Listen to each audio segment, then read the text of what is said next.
দেখছেন স্বাধীন সংলাপ, সৌজন্য আলোক হেলথ কেয়ার হাসপাতাল, সহযোগিতায় বসুন্ধরা মেডিকেল সিটি।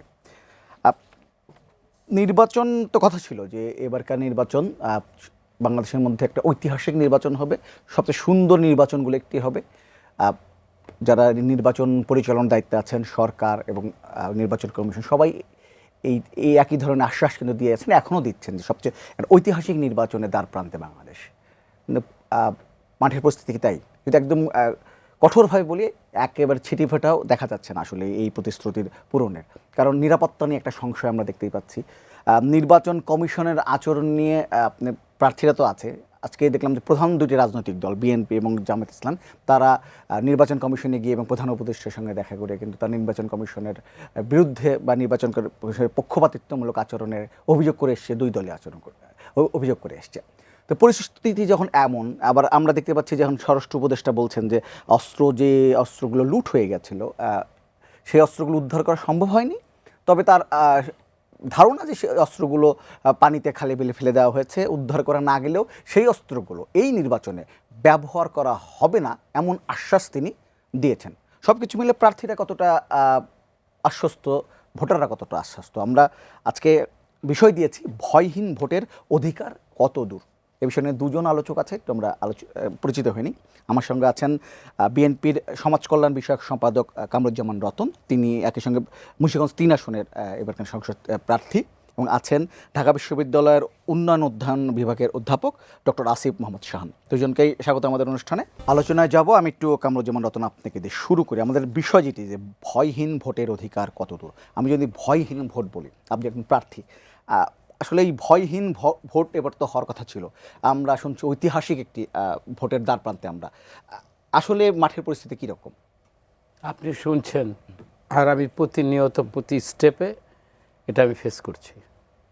তো এখন আমরা যখন কথা বলি, সমস্যার সমাধান কল্পে কিন্তু কথা বলা উচিত ছিল, কিন্তু এই কথাটা যিনারা বলেছেন ওনারা রাষ্ট্রের প্রধান, যিনি, সেটা আমি ডক্টর ইউনূস, উনি তো বলেছেন ঐতিহাসিক নির্বাচনটা করবেন। তারপরে আজকে আপনি উল্লেখ করলেন যে আইনশৃঙ্খলা পরিস্থিতি, ভয়হীন রাজনীতি। আজকে যে স্বরাষ্ট্র উপদেষ্টা উনি কিছু কথা বলেছেন, উনি যদি জানেন যে অস্ত্রগুলো পুকুরে ফেলে দিয়েছে, তার মানে সুনির্দিষ্ট ওনার এটা তথ্য আছে, ধারণা। তো উনি তো ধারণা করে কিছুদিন পূর্বে যখন ডেভিল হান্ট নিয়ে একটা অপারেশনের কথা বলেছিলেন, উনি প্রতিটা অস্ত্রের কোন ক্যালিবারের, এইটা উদ্ধার করলে কি কি রিওয়ার্ড পাওয়া যাবে। তো আমার এত বড় একটা ঘোষণার পরে আমার জানা নেই, জানি না স্যার ওনাদের ধারণা আছে কিনা, কেউ এটাকে ফেরত দিয়েছে বা এরকম জমা দিয়ে বা পুলিশ এটাকে রিকভারি করে এই ধরনের একটা খুব একটা প্রলোভন কেউ রিওয়ার্ডেড হয়েছে কিনা আমার জানার তথ্য নেই। এখন দেখেন, আমরা জুলাই অভ্যুত্থানের পরে আমরা চেয়েছিলাম এমন একটা নির্বাচন এবং এমন একটা পরিবেশ, সৌহার্দ্যতা, আন্তরিকতা, সেটা পরস্পরের প্রতি একটা সম্মান, মর্যাদাবোধ, যার যার আদর্শ অনুযায়ী যে আমার প্রতীক নিয়ে আমরা ধানের শীষের প্রতীক বা অন্য কেউ অপর যারাই আছে তারা প্রতীকটি নিয়ে জনগণের কাছে যাবে, জনগণের রায়ের জন্য তারা প্রতীক্ষা করবে। এবং জনগণ যেটা 17 বছর দেখেনি, জনগণও আশা করছিল যে এই ধরনের একটা পরিবেশ হলে আমরা ভোট কেন্দ্রে যাব, আমার মতের মানুষটাকে, আমার চয়েসের মানুষটাকে আমি ভোট দেব। সার্বিক ভোটার এবং যে আমি যে ভোট একজন প্রার্থী আর যে ভোট দেবে, আমার মনে হয় দুইজনেরই এই সংখ্যা আমরা অনুভব করছি। তো এই সংখ্যা, আমি যেমন একেবারে নিরাপদে কখনো এরকম কোনো পরিবেশ আমি এখনও মনে করি যে আমাকে পেতে হলে প্রতিপক্ষকে গায়েল না করা নয়, আমি আমার রাস্তা দিয়ে যাব, আমি আমার ভোটারের কাছে আমি দিন রাত যেটা আমি যাব, এই ধরনের একটা পরিবেশ আমার অন্ততপক্ষে আমার এলাকায় আমি আশা করব। বাট আশার জায়গাটা আমি এখনও ওইভাবে আমি উল্লেখ করার মতো, মানে এই সরকারের আইনশৃঙ্খলা পরিস্থিতির কথা বলছেন, আইনশৃঙ্খলা এই ধরনের পরিবেশের কারণে যারা কথাগুলো বলেছে তাদেরকে আমি সাধুবাদ দেবো বা এইখানে এসে তাদের প্রতি আমি ধন্যবাদ দিয়ে আমি ভবিষ্যতে আরও মানে মডিফাই এবং এই ধরনের একটা সংখ্যা যুক্ত একটা পরিবেশ নিয়ে আমি এখানে কথা বলে এটা আমি চাচ্ছিলাম না। বাট আমি তাদেরকে ওই ধরনের পরিবেশের কারণে তাদেরকে আমি সাধুবাদ, এবং তারা যে কথাগুলো বলেছে, দায়িত্বশীল মানুষ, রাষ্ট্রের সর্বোচ্চ ব্যক্তি, আমি নাগরিক হিসেবে, প্রার্থী হিসেবে আমি যে আশ্বস্ততার জায়গায় নিয়ে আমি এখানে বড় গলায় কথা বলবো বা তাদেরকে আমি ধন্যবাদ দিয়ে আমি শুরু করব, এটা আমার পক্ষে, আমি অন্তত প্রার্থী হিসাবে একজন, আমি এটা এখনো বলতে পারছি আচ্ছা, অধ্যাপক ডক্টর আসিফ মোহাম্মদ শাহান, আমি একটু আপনার কাছে জানতে, আপনারা অনেক দিন আগে থেকে নাগরিক সমাজের পক্ষ থেকে আপনার একটা নির্বাচন নিয়ে, একটা সুন্দর নির্বাচনের নানা দিক নিয়ে আপনারা কথা বলেছেন, অনেকগুলো প্রস্তাবনা আপনারা দিয়েছেন। নির্বাচন যখন একেবারে সামনে, একজন প্রার্থীর কথা আপনি শুনলেন, সব কিছু আপনার কাছে আসলে ভোটের পরিবেশটা কেমন লাগছে? ধন্যবাদ আপনাকে। দেখুন, প্রধান উপদেষ্টা মহোদয় যখন বলেন যে একটি ঐতিহাসিক নির্বাচন হবে, এই নির্বাচন এমনিই ঐতিহাসিক। এই অর্থে ঐতিহাসিক, দেখেন আপনি 14, 18, 24 আপনি আসলে হচ্ছে কি দীর্ঘ সময় ধরে মানুষের ভোটাধিকার প্রয়োগ করার কোনো ধরনের সুযোগ আপনি রাখেননি। সেই ক্ষেত্রে মানুষ যদি স্বাধীনভাবে ভোট দিতে যেতে পারে, সেই অর্থে ঐতিহাসিক। এটাকে ওভার হাইপ করার যে আমি ইতিহাসের সর্বশ্রেষ্ঠ নির্বাচন বানাবো, এইটা আমার কাছে মনে হয়েছে প্রথম ভুল। এত ওভার হাইপ করার কিছু নেই। প্রধান উপদেষ্টা মহোদয় একটু মানে এরকম হয়তো কথা বলতে পছন্দ করেন, কিন্তু উনি যখন রাষ্ট্রের দায়িত্বে আছেন, এক্সপেকটেশন ম্যানেজমেন্টটা একটা দায়িত্ব। ওনাকে ইতিহাসের সর্বশ্রেষ্ঠ করতে হবে না, 91, 96 মতো একটা নির্বাচন দিতে পারলেই আমরা সন্তুষ্ট থাকবো। যখন উনি এইরকম বলেন, এটার সমস্যাটা হয় কি জানেন, সেটার সাথে যখন আপনার কর্মকাণ্ডের মিল না থাকে এবং আপনি যেই ব্যক্তি বা যাদের উপর নির্ভর করছেন তাদের যদি হচ্ছে গিয়ে সেটা ডেলিভার করার সামর্থ্য না থাকে, তখন এটা সবার কাছেই খুব হাস্যকর একটা বিষয়ে পরিণত হয়। আপনি দেখুন যে আপনি বললেন যে স্বরাষ্ট্র উপদেষ্টার কথা যিনি বললেন, মানে আপনি চিন্তা করে দেখুন যে একটা দায়িত্বশীল পর্যায়ে থাকা একজন ব্যক্তি বলছেন যে এই অস্ত্রশস্ত্র পুলিশ পুকুরে বা কোথাও খালে বিলে ফেলে দেওয়া হয়েছে, এইটা স্ট্যান্ড আপ কমেডির জন্য খুব ভালো। উনি যদি একটা কমেডি শো করতে চান, তাহলে হচ্ছে গিয়ে এসে এরকম একটা কথা বলতে পারেন, আমরা সবাই তালি দিব, আমরা হাসবো। একজন দায়িত্বশীল পর্যায়ের ব্যক্তি, এবং যদি তারপরে উনি বলেন যে এগুলো ব্যবহৃত হবে বলে আমার মনে হয় না, সেটা আসলে হচ্ছে যে তার দায়িত্ব জ্ঞানহীনতার পরিচয়। এবং দুঃখজনক ব্যাপারটা হচ্ছে যে উনি যে এরকম দায়িত্ব জ্ঞানহীনতার পরিচয় আজকে প্রথমবারের মতো দিলেন তা না, উনি অনেক দিন থেকে দিয়ে আসেন। এবং এই সরকার আনফর্চুনেটলি, যিনি দায়িত্ব জ্ঞানহীনতার পরিচয় দেন, যিনি অদক্ষতার পরিচয় দেন, আপনি এক্সপেক্ট করেন তাকে সরানো হবে, তাকে রিপ্লেস করা হবে, তার জায়গায় দক্ষ বা যোগ্য কাউকে দেওয়া হবে। এই সরকার এই ধরনের কোনো কাজকর্মই করেনি। এরকম একটা জায়গা থেকে আপনি যখন ওভার হাইপড একটা এক্সপেকটেশনের কথা বলেন, তখন হচ্ছে গিয়ে সেটা খুব মানে সেটা একটা বড় ধরনের সংকট তৈরি করে, এবং ওনারা যা বলছেন সেটার সাথে মিল করার কথা না। এবং দেখুন, তার চেয়ে যেটা গুরুত্বপূর্ণ কথা, আপনি যে আমাদের প্রস্তাব বা বিভিন্ন জায়গাগুলোর কথা বললেন, আমরা বিভিন্ন সময়ে বলেছি যে নির্বাচন কমিশনের মতো প্রতিষ্ঠানগুলো যদি নিরপেক্ষভাবে কাজ করতে না পারে, তাহলে আপনি নির্বাচন কোনোভাবেই ঠিকঠাক মতো করতে পারবেন না। এবং এই বিষয়ে শুধু যে আমাদের প্রস্তাব ছিল তা না, আপনি যদি ইলেকট্রাল সিস্টেম রিফর্ম কমিশনের যে প্রস্তাবটা দেখেন, সেখানেও বেশ কিছু সুস্পষ্ট প্রস্তাব ছিল, এবং সেখানে খুব সুস্পষ্টভাবে একটা জিনিস বলা ছিল যে নির্বাচন কমিশনকেও তার কাজের জন্য দায়বদ্ধ থাকতে হবে। নির্বাচন কমিশন কী কাজ করছে সেটার জন্য তাকে জবাবদিহিতার আওতায় আনতে হবে।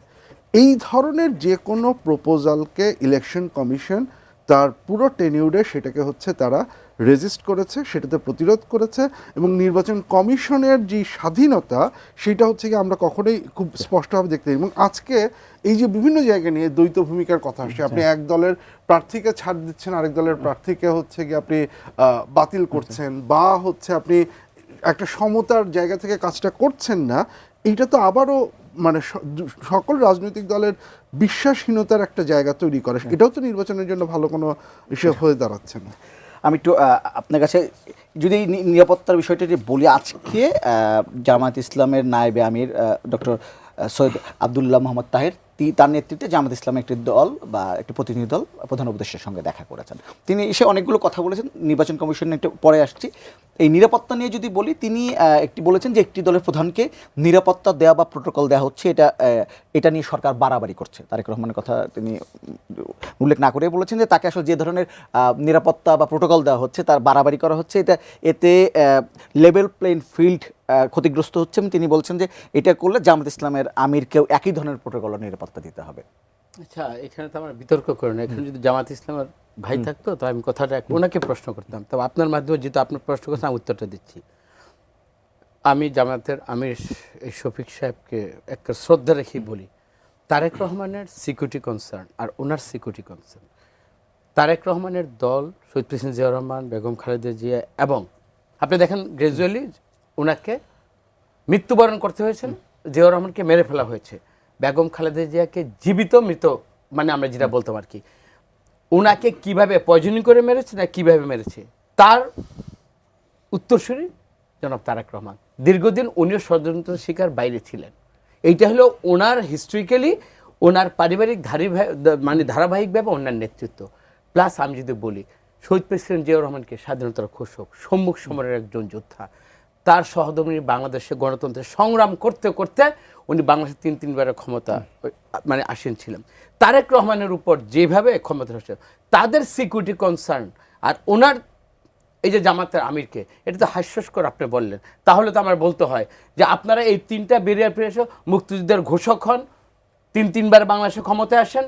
তারেক রহমানের যে সিকিউরিটি কনসার্ন, উনি তো 17 বছর বাইরে ছিলেন, আপনারা 17 বছর বাইরে থেকে এসে প্যারালালি আপনি যখন করবেন তখন এটা হলো হীন মানসিকতা। আমি মনে করছি আপনি যদি গণতন্ত্রকে ভালোবাসেন, মিনিমাম শহীদ প্রেসিডেন্ট জিয়াউর রহমান, বেগম খালেদা জিয়া এবং তারেক রহমানের প্রতি মিনিমাম শ্রদ্ধাবোধ থাকতো। ডক্টর তাহের উনি এই ধরনের এই প্যারালালি এই কথাটা বলে উনি ওনার এখানে যিনি যুক্ত করেছেন তিনি বলেছেন যে এই প্রোটোকল বা নিরাপত্তা নিয়ে তাদের কোনো প্রশ্ন নাই, তবে যেটা বলছেন যে তাই একই ধরনের প্রোটোকল যেন জামাত আমিরকে দেওয়া হয়। তাহলে আমি এটা তো উনি তো নিজে নেননি, তারেক রহমানকে যেটা দিয়েছে, তো উনি যদি কোনো যৌক্তিকতার কারণে উনি যদি প্রাপ্তি হন, এটা উনি আমাদের যে প্রধান উপদেষ্টা ওনার কাছে বলুক যে এইটাতে তারেক রহমানের প্রায়োরিটি দেওয়া হচ্ছে, লেভেল প্লেইং ফিল্ডে। আমি তারেক রহমানকে যখন এটা দেওয়া হয় তার তো লিগাল কিছু কজেস দাঁড় করা হয়েছে। আমি যে কথা, আরও কিছু কারণ থাকতেই পারে যেটা কনভিন্সড হয়েছে এই সরকার। এরকম যদি কনভিন্স করে যদি এই আমাদের শফিক সাহেব যদি পায়, মোস্ট ওয়েলকাম। কিন্তু এইটাকে এইভাবে জনসমক্ষে প্যারালালি এইভাবে বলে এটা তারেক রহমানকে খাটো করা হয়েছে, এবং এই মানসিকতাটাকে মানুষ মনে হয় না এটাকে পছন্দ করবে। আচ্ছা, এটা আপনার কাছে একটু জানতে চাইবো যে প্রোটোকলটা আসলে বিএনপি চেয়ারম্যানকে এখন দেওয়া হচ্ছে, আপনার কাছে মনে হয় যে অন্য দলের ক্ষেত্রে এটি আসলে একটা লেভেল প্লেইং ফিল্ডের ক্ষেত্রে একটা নির্বাচনের আগে দেখুন, আমি প্রথমে একটা জিনিস পরিষ্কার করে নিই যে বেসিক্যালি হচ্ছে গিয়ে জামাত ইসলামী বা অন্য কোনো দল যদি দাবি করে যে উনাকে দেওয়া হচ্ছে, কাজে আমাদেরও দেওয়া হবে, এটা দাবি করার অধিকার তার আছে। এইটা হচ্ছে গিয়ে তিনি দাবি করতেই পারেন, এটা সরকারের কাছে করা। কিন্তু এইটার জন্য আরেকজনের সিকিউরিটি রিস্ককে আন্ডারমাইন করা বা সেইটাকে হচ্ছে গিয়ে প্রশ্নের মুখে করা বা এমনভাবে বলা যে উনি আসলে পাওয়ার যোগ্য না, উনাকে দেওয়া হচ্ছে, বাড়াবাড়ি করা হচ্ছে, হ্যাঁ, এইটা আমার কাছে খুবই আপত্তিকর মনে হয়। কারণ এবং সেকেন্ড, আমি লেভেল প্লেইং ফিল্ড নষ্ট হচ্ছে এই কথাটার সাথে আমি একমত, কিন্তু আমি একমত অন্য কারণে, অন্যভাবে। আমার কাছে মনে হয় যে এই ধরনের সিকিউরিটি, সেটা আমার তো মনে হয় জনাব তারেক রহমানের জন্য বরং ক্ষতির কারণ হচ্ছে। এই অর্থে যে উনি যে পলিটিক্যাল বা রাজনৈতিক প্রচারণায় যাবেন, রাজনৈতিক প্রচারণার ক্ষেত্রে আমরা জানি যে ক্যাম্পেইন করা, ডোর টু ডোর যাওয়া, মানুষের কাছে যাওয়া, এটা খুব গুরুত্বপূর্ণ একটা ব্যাপার। ইনফ্যাক্ট এই উনি যে পরিমাণ সিকিউরিটি প্রোটোকলের মধ্যে দিয়ে থাকবেন, সেটা তো বরং হচ্ছে গিয়ে উনার জন্য একটু কষ্টকর হয়ে যাবে হচ্ছে গিয়ে সাধারণ মানুষের কাছে যাওয়া। সো যদি বলেন, আমার তো মনে হয় যে এটার জন্য তারেক রহমানেরই বরং জনাব তারেক রহমানেরই বরং হচ্ছে গিয়ে কিছু ক্ষেত্রে নেগেটিভ ইম্প্যাক্ট পড়ছে। বাট এগেইন ইস্যুটা কিন্তু উনার এইটা গ্রহণ করা বা না করার বিষয় না। উনি যদি এটা অ্যাকসেপ্ট করে নেন, সেটা অ্যাকসেপ্ট করে নেন। যদি অন্য কোনো রাজনৈতিক দল মনে করে যে উনি এরকম পাচ্ছেন কেন, আমারও এরকম পাওয়া দরকার, সেইটার অধিকারও তার আছে। কিন্তু সেইটার জন্য সিকিউরিটি রিস্কের যে ব্যাপারটা আছে সেইটাকে আন্ডারমাইন করা, বা এইটা আসলে একটু ছোট, একটু বাচ্চা ছেলেদের মতো শোনায়, এবং বাচ্চা ছেলেদের মতো হচ্ছে গিয়ে ওই খেলনা পাচ্ছে, আমি কেন খেলনা পাচ্ছি না, এইরকম একটা জায়গা থেকে হচ্ছে গিয়ে কথাবার্তাগুলো চলে আসে। এইটা আমার মনে হয় যে আমরা যে ধরনের রাজনীতির বা ইস্যু করার কথা বলছি সেটার সাথে এই বক্তব্যটা যায় না। আপনি চাইতেই পারেন। এবং মজার ব্যাপার হচ্ছে যে এটা যে আপনি আমাদের সামনে নেতৃবৃন্দের যদি দেখেন, শুরুর দিকে তাদের নেতা কিন্তু বলেছিলেন একবার যে আমার কোনো ধরনের কোনো কিছুর দরকার নেই, আমি এইভাবেই হচ্ছে গিয়ে থাকতে পারবো। আবার তারপরে উনি কিন্তু হচ্ছে গিয়ে গানম্যানের জন্য ইসে করেছেন। সো এসেনশিয়ালি উনি যদি ওইটা ফিল করেন, উনার এটা করার অধিকার আছে।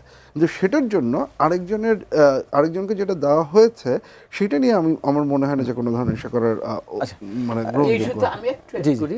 প্রথম দিন তারেক রহমান আসলে যে সিকিউরিটি কনসার্ন যেটা ছিল আমরা দেখেছি, যেইভাবে উনি ল্যান্ডটা করলেন, এখন দেখেন পার্সোনালি একটা সিএসএফ ওনার একটা নিজস্ব আমাদের আঙ্গিক আছে, এটা কিন্তু জামাত ইসলামের আছে। এইখানে ইন এডিশন কি হচ্ছে, উনি একটা জায়গায় যাচ্ছেন, সবাইকে জানিয়ে যাচ্ছে, প্রশাসনকে জানিয়ে যাচ্ছে। যেমন আমি আমার এলাকায় যখন কাজ করি, আমিও তো সমস্ত প্রশাসন তারাই বলেছে উল্টো যে আপনি যেখানে যাবেন আমাদেরকে জানিয়ে যাবেন। তো এটাকে এত বড় করে স্যার যেটা বললো না, ওই যে বায়না ধরার মতো আর কি, তো আমার তারে তুমি একটা ভালো চকলেট কিনে দিছো, আমার এখানে বাবা দিবা না, আচ্ছা তো এইরকম আর কি। আচ্ছা, আমি যদি নিরাপত্তার বিষয়টা আসে, গানম্যানের কথা আসছিল, কামরুজ্জামান তো আপনি প্রার্থী, আপনি কি নিজে গানম্যানের প্রয়োজনীয়তা অনুভব করছেন? আমার এলাকায় আমি বলি, দেখেন এই যে এখানে সাদি যেভাবে ও ইয়ে গেল, তারপরে এখানে আপনাদের এরিয়াতে মোসাব্বির, আমার সাবিশ আমার পাশের ওয়ার্ডে যে ছিল, এখানে কিন্তু একটা পরিকল্পিতভাবে কিছু টার্গেট কিলিং হচ্ছে। তা আমি যদি অ্যাপ্লাই করেও থাকি, এটা তো আইনের মধ্যে, আমি নাগরিক প্লাস আমি একজন প্রার্থী, না, অবশ্যই নাই। আমি একটা বৈধ একজন গানম্যান চেয়েছি।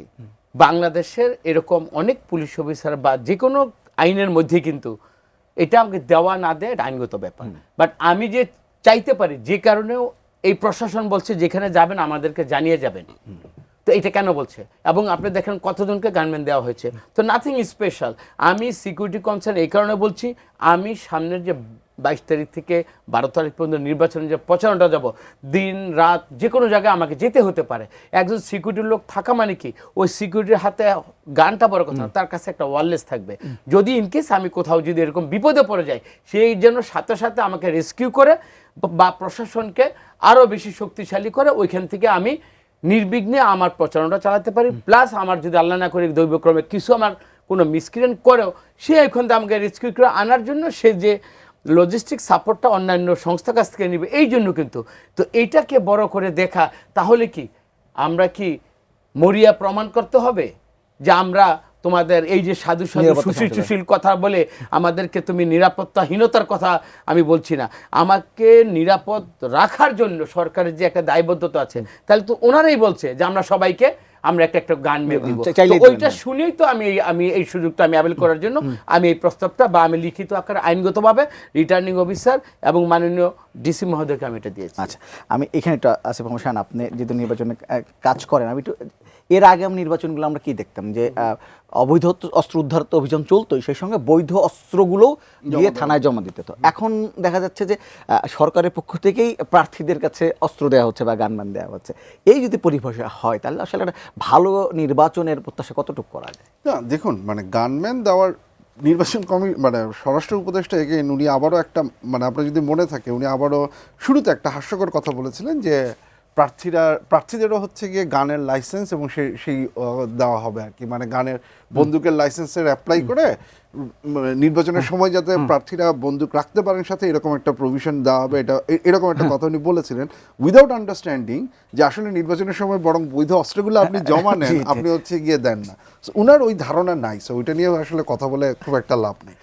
কিন্তু মানে যেটা হচ্ছে, আমি এই গানম্যান ইসে নেওয়াটা, আমি যেটা বললাম যে আপনার যদি কনসার্ন থাকে, যেমন আপনি দেখেন 12 তারিখে তফসিল ঘোষণার পর দিনই আমরা দেখেছি হচ্ছে কি একজন প্রার্থী শরীফ ওসমান হাদি, তাকে একদম প্রকাশ্য দিবালোকে তিনি হত্যাকাণ্ডের ইস্যু হলেন। এইটা তো সিরিয়াসলি একটা কনসার্ন। এবং যদি আপনার চয়েস হয় যে আমি হচ্ছে গিয়ে এরকম গানম্যান দেব না এবং এর মাঝখানে এরকম ঘটনা ঘটতে থাকবে, on the other hand other option হচ্ছে গিয়ে প্রার্থীর দরকার বা প্রয়োজন অনুসারে আমি গানম্যান দেবো প্রার্থীর প্রোটেকশনের জন্য, তাহলে তো আমার মনে হয় সেকেন্ডটা আমার কাছে গ্রহণযোগ্য মনে হয়। কারণ আমি জাস্ট হচ্ছে গিয়ে একটা ভাইব তৈরি করার জন্য আমি দেবো না, এবং তার ফলে আমি প্রার্থীদের জীবনকে আমি হচ্ছে গিয়ে একদম কি বলবো একটা শঙ্কার মুখে ফেলবো, এটা তো আমার কাছে খুব একটা গ্রহণযোগ্য জিনিস মনে হয় না। একজন দর্শক আছে, ফোনটা নিয়ে নিই। হ্যালো হ্যালো, বলেন। জি, আপনার নামটি বলে প্রশ্নটি করেন। আমার নাম আমজাদ। জি, আপনি কোথা বলছেন? রাজশাহী থেকে। জি, আমজাদ সাহেব বলেন। আমার প্রশ্ন কামরুজ্জামান ভাইয়ের কাছে। জি, ওনাকে আমি ব্যক্তিগতভাবে চিনি, শাহিনবাগে ওনাকে সংবর্ধনা দিয়েছিলাম 97 সালে, ওনাকে আর ইলিয়াস আলীকে। তো ওনার কাছে আমার প্রশ্ন, এই যে জামাত বাড়ি বাড়িতে যায় ভোটার লিস্ট করতেছে, বিকাশ নাম্বার নিচ্ছে, অমুক সমুক লোক দেখাচ্ছে, কিন্তু বিএনপির অনেক লোকজন দেখা না দেখার ভান করে। এটা আমার প্রশ্ন তার কাছে, এটা নিয়ে বিএনপি কি ভাবছে? আমরা এই বিষয়টা নিয়ে আমরা কথা বলবো, একটা ছোট বিরতির পর থেকে ঘুরে আসি। আচ্ছা, আরেকজন আছেন, মানে আরেকজন দর্শক আছেন। হ্যালো হ্যালো, জি জি, আপনার নামটি বলে প্রশ্নটি করেন। আমার নাম মোহাম্মদ আলমগীর হোসেন, আমি ঢাকা মোহাম্মদপুর থেকে বলছি। আমার প্রশ্ন হলো যে যেই সমস্ত রাজনৈতিক দলগুলো এবারে নির্বাচনে অংশগ্রহণ করবে, প্রত্যেকটা দলই এই গণভোটে হা ভোটের পক্ষে, তারপরেও সরকারের যারা উপদেষ্টা আছে, যারা কর্মকর্তা আছে, তারা কেন হা ভোটের পক্ষে এত আগ্রহী, এত পদক্ষেপ নিচ্ছে? মানে সরকারের এত ইন্টারেস্টেড কারণটা জি কি? ধন্যবাদ।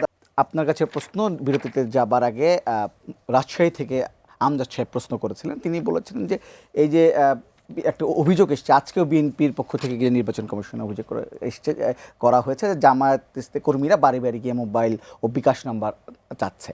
তো এটি নিয়ে বিএনপি কেন কোনো স্টেপ নিচ্ছে না, এই প্রশ্নটা আসলে তাদের এই ছিল। যে একটা ভোট চাওয়ার পদ্ধতি, এটা জামাতের কৌশল।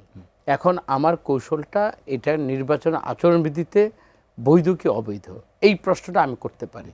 কিন্তু ধরেন আমি একজন খেলোয়াড়, আমি একটা বাড়িতে গিয়ে একটা ফুটবল দিলাম। এই ফুটবল দেওয়াটা যদি রাজনৈতিক আমার একটা কৌশল হয়, আমি কি করতে পারি, পয়েন্ট আমি রেজ করা, কিন্তু এর বৈধতা অবৈধ যদি হয়ে থাকে, নির্বাচন আচরণবিধিতে প্রশ্নবিধ হয়ে থাকে, এটা আমি কনসার্ন আমি ইয়েকে জানাবো, নির্বাচন কমিশন বা রিটার্নিং অফিসার লোকালে আমি তাদেরকে জানাবো। সেই ক্ষেত্রে আমার প্রচারণাটা আমি বসে থাকবো কেন, আমিও আমার প্রচারণাটা ভিন্নভাবে আমি করতে পারি। কিন্তু এইটা ঠিক হচ্ছে কিনা, বাড়িতে বই দেয় বিকাশ নাম্বার। এখন আমি সত্য কথা বলি, বাংলাদেশের মানুষের ওরা বিকাশ নাম্বারটা কেন নিচ্ছে একটা ভোটারের কাছ থেকে?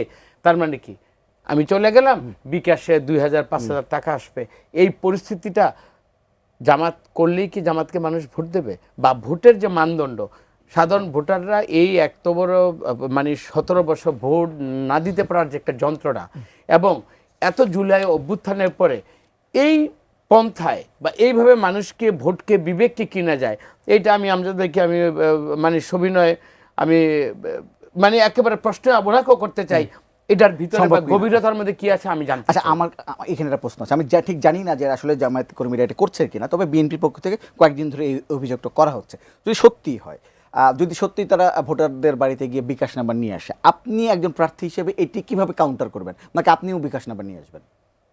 আমি প্রথমেই বলেছি, এই প্রসেসে মানুষকে বিবেককে কিনার যে একটা প্রস্তাব, এটা আমি মানসিকভাবে ধারণও করি না, আমি বিশ্বাসও করি না। এটা একটা ভোটারের স্বাধীনতাকে এটা হেয় প্রতিপন্ন করা হবে। এবং একটা ভোটের জন্য আমি যদি এই পন্থায় যদি আমি এগোই, তাহলে আমার এখানে ভোটের রাজনীতিতে আমার যাওয়া উচিত না। আমাকে যেহেতু প্রশ্ন করলেন, আমার উত্তরটা আমি এইভাবেই, একটা ভোটারকে একটা পণ্যের একটা সামগ্রী হিসাবে যদি আপনি মনে করেন, আমি এই অমর্যাদাকর একটা প্রস্তাব আমি ভোটারকে দিতে পারি না।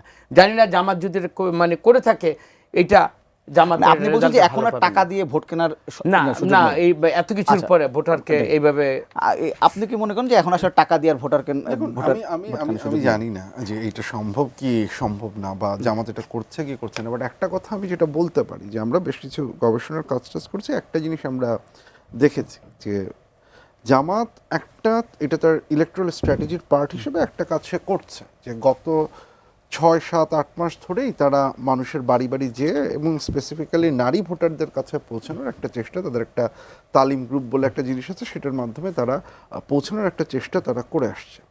এবং এই গত 6-8-9 মাসের এইটার ফলে জামাত অ্যাটলিস্ট একবার, প্রায় অ্যাটলিস্ট রুরাল এরিয়াগুলোতে, গ্রামের এলাকাগুলোতে প্রায় একবার ভোটারদের কাছে কখনো না কখনো যে পৌঁছেছে।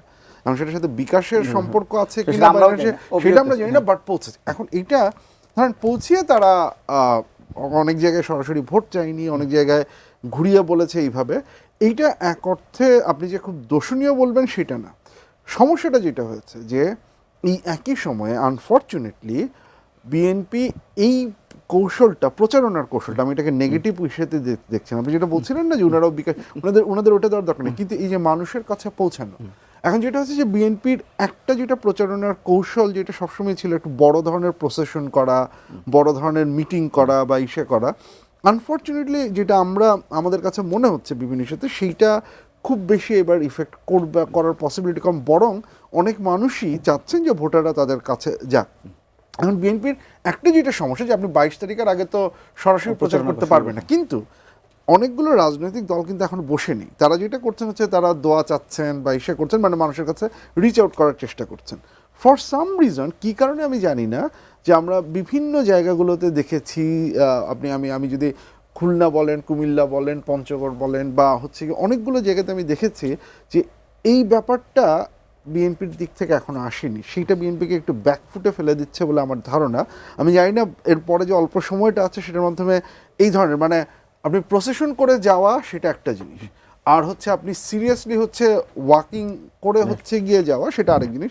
তো সেটা বিএনপি আদৌ করবে কিনা বা কতটুকু করতে পারবে, আমার কাছে মনে হয় সেটা খুব গুরুত্বপূর্ণ একটা না, ব্যাপার হবে। সেই ক্ষেত্রে আমি যেটা করছি, আমি তো নিজে মানে প্রার্থী, যেমন আমরা করছি কি, প্রথম আমাদের 31 দফা সালাম বিনিময় করছি, এবং 31 দফার মধ্যে যেগুলো রেলিভেন্ট মানুষকে টাচ করে, আমরা সবাইকে বলেছি আপনারা একটু দেখেন, আগামী দিনের আমাদের যে অংশীজন সবাইকে নিয়ে আমরা ঐক্যমত্য সরকার করতে চাচ্ছি, আমরা যদি যাই এই 31 দফার উপর আগামী দিনের বাংলাদেশটা আমরা স্বপ্নে দেখব। যেমন ইদানিং আমার ম্যাডাম মারা যাওয়ার পরে আমরা দোয়া মাহফিলের মাধ্যমে মানুষকে যে সবসময় একটা কন্ট্যাক্টের মধ্যে থাকা, বাড়িতে বাড়িতে আমরা এই যে সবসময় কি আমাদের একটাই উদ্দেশ্য যে আমরা রিটার্নিং অফিসারকে যে নির্বাচন আচরণবিধিকে মানব, মানার মধ্যে দিয়ে 22 তারিখ আগে যেহেতু আমি ওপেন আমি কোনো প্রচার করতে পারছি না, সেই ক্ষেত্রে আমি বিভিন্নভাবে ধরুন আমি যেই কৌশলগুলো নিচ্ছি, আমি এখানে বললে হয়তো জামাত এটাকে অনুসরণ করবো বা এটাও একটা দোষ খুঁজবে, এই সিদ্ধ অন্বেষণ না করার আমি সুযোগ দিচ্ছি না স্যার, কারণ আমিও কিন্তু বসে নেই, কৌশলগতভাবে বিভিন্নভাবে কিন্তু আমরা প্রচারের মধ্যে আছি। আচ্ছা ঠিক আছে, এটা আপনার কাছে আমি একটু জানতে চাই, আরেকজন প্রশ্ন করেছেন মোহাম্মদপুর থেকে আলমগীর সাহেব প্রশ্ন করেছেন, তিনি যেটি বলেছেন এটি নিয়ে অনেক আলোচনা হচ্ছে যে এই যে গণভোটে হ্যাঁ ভোটের পক্ষে অন্তর্বর্তীকালীন সরকারের পক্ষ থেকে যে প্রচারণা চালানো হচ্ছে এটি কতটা সঠিক হচ্ছে?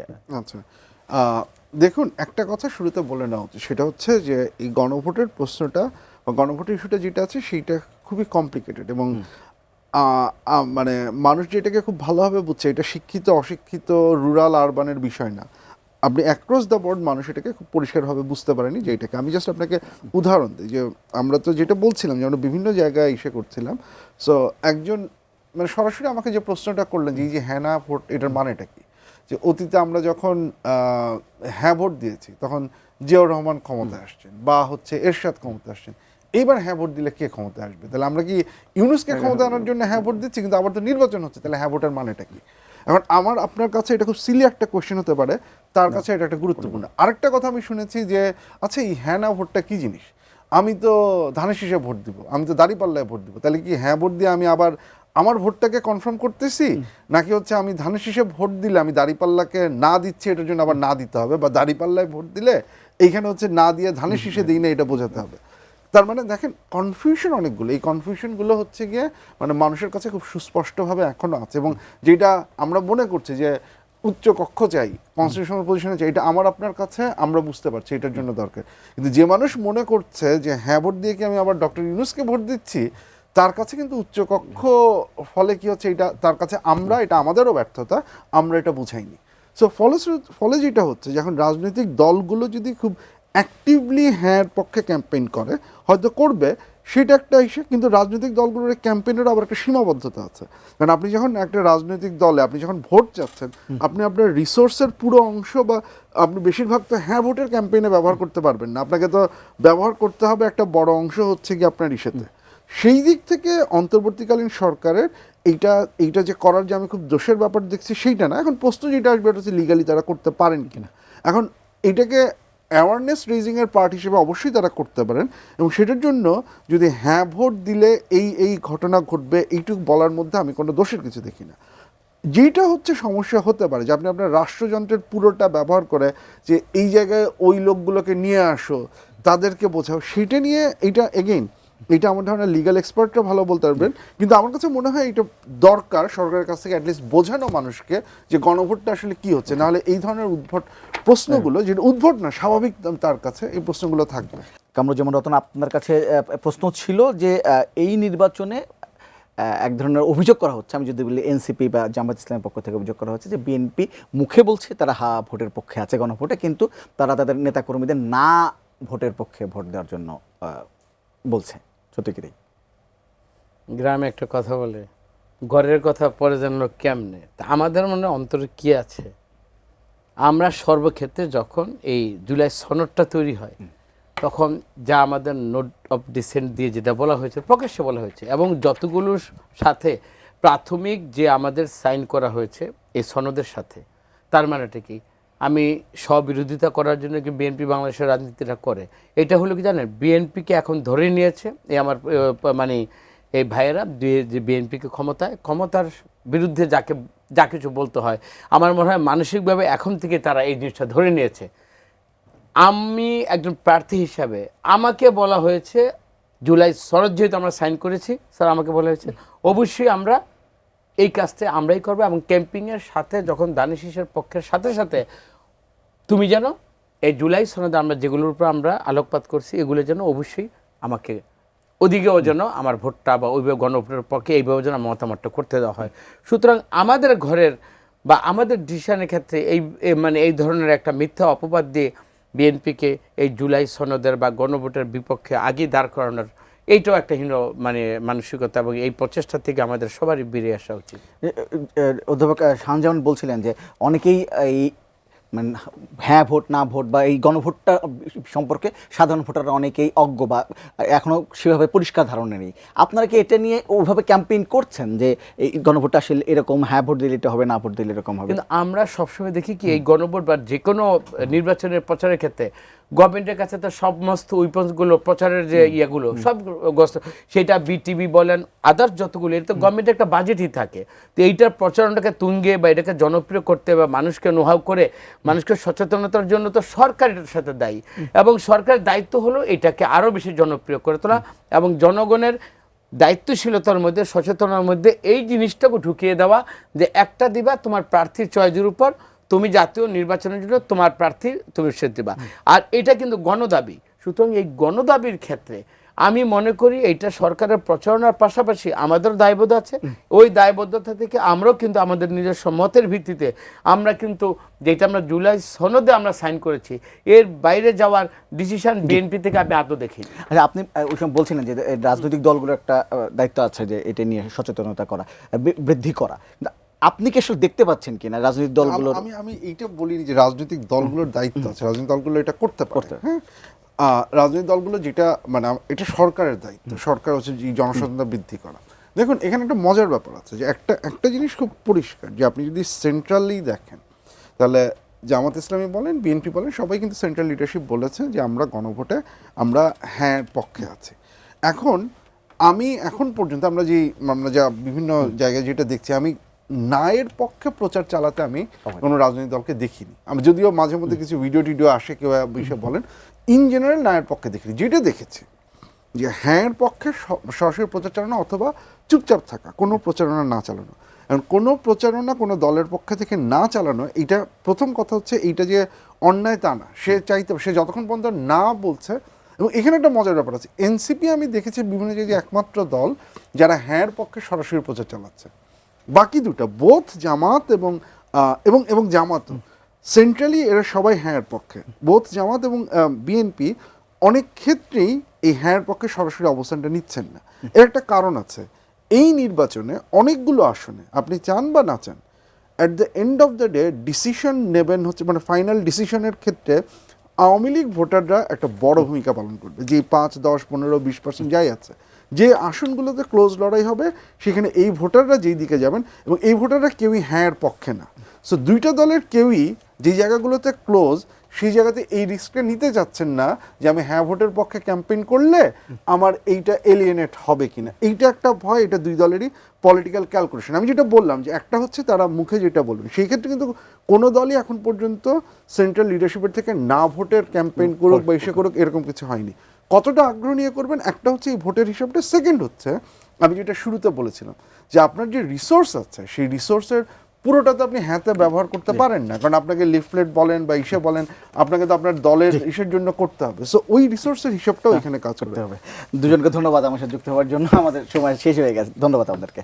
দর্শক, আজকের পর্ব থেকে এখানেই বিদায় নিচ্ছে, আগামী পর্বে আবারও দেখা হবে। ততক্ষণ পর্যন্ত ভালো থাকবেন, সুস্থ থাকবেন, এটি নিয়ে সঙ্গে থাকবেন।